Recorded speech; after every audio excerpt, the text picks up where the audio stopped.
بسم اللہ الرحمن الرحیم. ناظرین السلام علیکم. پروگرام ہے اجالوں کا سفر خانم طیبہ بخاری کے ساتھ اور میں ہوں آپ کا میزبان اطاعت فرام. ناظرین، اخلاص کو بلا شک و ریب بارگاہ عزتی میں شرف قبولیت ملتا ہے. اگر کوئی روزمرہ عمل بھی اخلاص کی صفت سے متصف ہے تو وہ عادت نہیں عبادت قرار پاتا ہے، اور اگر کوئی عظیم الشان عمل بھی اخلاص کی صفت سے عاری ہے تو وہ بیکار کی زحمت بلکہ بسا اوقات شاید معصیت قرار پاتا ہے. ناظرین، خدا سے التجا ہے کہ ہمیں ہماری زندگیوں میں خلوص نیت عطا فرمائے. اجالوں کے سفر میں خانم طیبہ بخاری صاحبہ ہمارے ساتھ تشریف فرما ہیں. ان سے گفتگو کا آغاز کرتے ہیں. تاہم میں ان کے تعارف میں جس کی اب ضرورت تو نہیں ہے، لیکن ایک بات ضرور کہنا چاہتا ہوں کہ خانم طیبہ بخاری نے جو اپنا کمال اور معنویت کا سفر جو جاری رکھا ہوا ہے، اس کی سب سے خوشائند بات غالباً یہی ہے کہ انہوں نے کسی مقام کو اپنے لیے منزل قرار نہیں دیا. جو بھی مقام انہیں نصیب ہوا اسے انہوں نے سنگ میل یا ایک نشان راہ کی حیثیت دی ہے.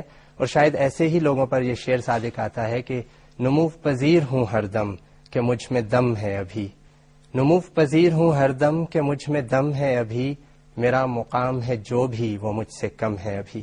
آئیے ان سے گفتگو کرتے ہیں. خانم صاحبہ السلام علیکم. پروگرام میں آپ کو خوش آمدید کہتے ہیں. السلام ورحمۃ. آج ہمارے پروگرام کا موضوع ہے نماز جو مومن کی معراج ہے. اس پہ ہم گفتگو کرنا چاہتے ہیں، اور سب سے پہلے تو ہم یہ جاننا چاہیں گے کہ نماز جو ایک مختلف ارکان کا اور افعال کا مجموعہ ہے، اس سے کیا مراد ہے، اس کی مذہب میں کیا حیثیت ہے؟ بسم اللہ الرحمن الرحیم. نماز اعلان بندگی، اظہار بندگی، اعتراف بندگی اور بندگی و عبدیت کے اعلان و اعتراف و اظہار کے ساتھ ساتھ اس کی ربوبیت کا اعلان و اعتراف و اظہار، بارگاہ حق میں لذت حضوری، کفر و شرک و نفاق سے دوری، پیشانی خاک پر رکھ کر یہ اعتراف، منہا خلقتنی ومنہا اخرجتنی وفیہا تعیدنی ومنہا تخرجنی تارتن اخرى. منہا خلقتنی، پروردگار تو نے اسی مٹی سے مجھے وجود عطا کیا. ومنہا اخرجتنی، اور اسی سے مجھے نکالا. وفیہا تعیدنی، اور اسی مٹی میں مجھے لوٹائے گا. ومنہا تخرجنی تارتن اخرى، اور ایک بار پھر قیامت میں اسی مٹی سے مجھے وجود عطا کرے گا اور میدان محشر میں محشور کرے گا. نماز پنجگانہ گزرتی ساعتوں، رواں لمحوں اور گردش لیل و نہار کے بدلتے رنگوں میں زندگی کے سفر کا مالک زندگی کے ساتھ مسلسل ارتباط کا عمل. نماز معراج انسانیت، نماز متقین کے لیے ذریعہ تقرب الہی، خلوت گاہ ناز میں عرض نیاز. اعضاء و جوارح کے خضوع و خشوع کے مناظر سے قیام و رکوع و سجود و قعود کے مراحل میں کیفیت باطنی کا ظہور. خالق و مالک اور محسن و منعم و معبود کو بھول جانے کے جرم کے ارتکاب سے بچاؤ کا ذریعہ. ان الصلاۃ کانت علی المؤمنین کتابا موقوتا، یہ نماز اوقات کے نظم و ضبط کے ساتھ بارگاہ معبود میں عرض و نیاز کا ذریعہ ہے. جس طرح خالق و مالک چاہتا ہے اسی طرح اس سے شرف گفتگو سے مفتخر ہونے کا ذریعہ نماز ہے. نماز ایک عبادت ہے، اور عبادت کا مقصد اور ہدف کیا ہونا چاہیے؟ محض جنت کا حصول یا دوزخ سے گریز، یا اس کے علاوہ وہی کہ محبوب کے ساتھ راز و نیاز ہے اور ایک تعلق ہے، وصال کسی اس کو ایک منزل ہے؟ حدیث میں بڑے خوبصورت انداز میں بیان کیا گیا ہے کہ انسانوں کی عبادت تین طرح کی ہے، یا انسان تین اقسام پر مشتمل ہے.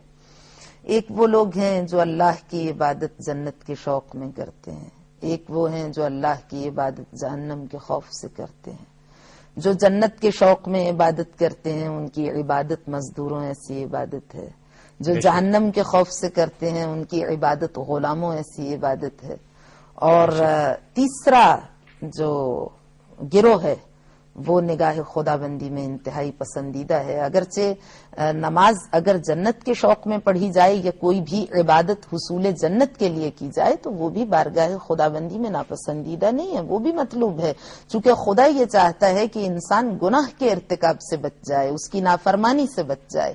لیکن جو تیسرا گروہ ہے وہ حضرت علی علیہ السلام نے بیان کیا کہ تیسرا گروہ وہ ہے جو خدا کو پہچان کے اس کی عبادت کرتا ہے اور فرمایا کہ پروردگار نہ میں جنت کے شوق میں تیری عبادت کرتا ہوں نہ جہنم کے خوف میں کرتا ہوں، بل وجدتک اہلا للعبادہ، بلکہ میں نے تجھے عبادت کا اہل پایا اس لیے تیری بارگاہ میں عقیدت کے سجدے نثار کرتا ہوں۔ اچھا خانم صاحبہ، یہاں ایک سوال ذہن میں آتا ہے کہ آپ نے کہا کہ نماز ایک فریضہ ہے، پنجگانہ اور کتابہ موقوتہ، خاص ٹائم فریم کے اندر ہے۔ دوسری طرف سے ہم دیکھتے ہیں کہ عبد کا معبود کے ساتھ جو تعلق ہے وہ تو عشق اور محبت کی اس کی بنیادیں اسی پر استوار ہیں، تو محبت اور عشق ٹائم فریم کی پابندی، یعنی کیا ایسی بھی نمازیں ہیں کہ جب عاشق کا جی چاہ رہا ہے؟ سکھانا چاہتا ہے اسلام، وہ مستحب نمازیں ہیں۔ آپ سارا دن جب آپ کا دل چاہے، ایام کی مناسبت سے ہیں، اوقات کی مناسبت سے ہیں، دنوں کی مہینوں کی مناسبت سے ہیں، جس طرح جب جیسے آپ کا دل چاہے، صلاۃ التسبیح ہے، دوسری نمازیں ہیں، نوافل نمازیں ہیں، مستحب ہیں، لیکن یہ ایک واجب نماز ہے، یومیہ نماز، جس کے بارے میں یہ کہا گیا کہ ہر نیک عمل کی قبولیت کا انحصار واجب نماز کی بر وقت ادائیگی پر ہے۔ Acceptance of every good deed conditional ہے اوبلیگیٹری پریئرز کی ریگولر اور ٹائملی کمپلائنس کے ساتھ۔ اگر بر وقت ادا نہیں ہوئی تو خدا کی بارگاہ میں اس کا وہ مقام و مرتبہ نہیں ہے۔ اگر آپ سے نماز وقت سے مس ہو گئی، قضا ہو گئی، تو اس کی قضا کو اگر آپ بجا لائیں تو مجرم ہے، خدا کی بارگاہ میں بری الذمہ تو ہو گیا، لیکن اس کا گناہ اپنی جگہ پر ہے، جب تک توبہ نہیں، وہ کبھی بھی اس کے برابر نہیں ہو سکتی۔ بلکہ ایک حدیث ہے کہ ایک شخص آیا امام معصوم کی خدمت میں اور اس نے کہا کہ میں سفر اختیار کرنا چاہتا ہوں، تو آپ مجھے اجازت دیجئے میں سفر پہ جاؤں یا نہ جاؤں؟ تو امام نے فرمایا کہ تم جاؤ۔ تو اس نے کہا کہ نہیں، میں یہ پوچھنا چاہتا ہوں کہ وہ سفر میرے لیے فائدہ مند ہوگا یا؟ تو امام نے فرمایا کہ ایسی باتیں چھوڑ دو، جو تمہیں کام ہے، ضروری کام ہے، تمہیں اپنے کاروبار کے سلسلے میں جانا تو جاؤ۔ تو اس نے کہا نہیں، میں جاننا چاہتا ہوں، آپ مجھے بتائیے۔ تو فرمایا ہوگا تمہارے لیے نقصان دہ مگر تم جاؤ۔ تو جب وہ سفر پہ گیا اور جب واپس لوٹا تو اس نے آ کے کہا کہ مجھے کوئی شک نہیں ہے آپ کے کلام کے بارے میں، لیکن میرا تجربہ اس کے خلاف ہے۔